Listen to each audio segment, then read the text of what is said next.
The Darkness at Thunder Mountain, Chapter 9. Larry began snarling and barking and stood as stiff as a statue, looking as though it would come alive and dive into a full sprint at any moment. Weston shone the flashlight in Larry's direction, trying to see what he was so worked up about. As the light combed the grass, suddenly there were two reflecting eyes. The animal was only about 10 feet from Larry, and the animal wasn't moving an inch.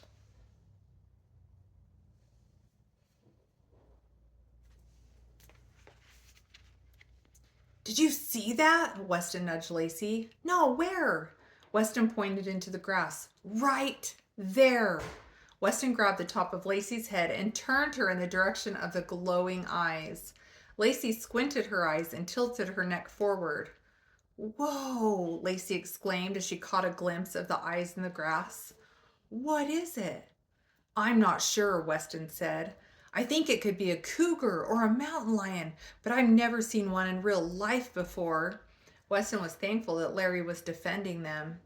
Larry took a step forward and continued barking and baring his long, sharp teeth.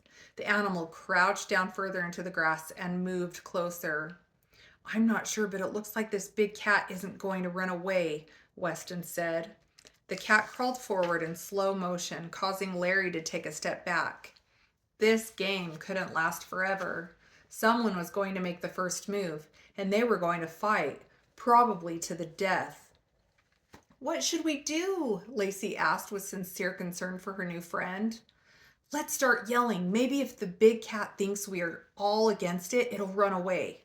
Weston started shouting with his harshest, growling, and deepest voice. Lacie followed suit.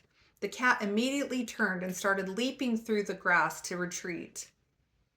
"Whoa, that thing was huge!" Lacie yelled and continued. "Could it have been a tiger?"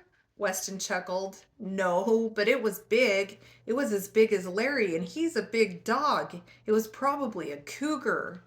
Weston began to praise Larry. "Good boy, come here. What a good dog you are." Weston scratched Larry's head and neck.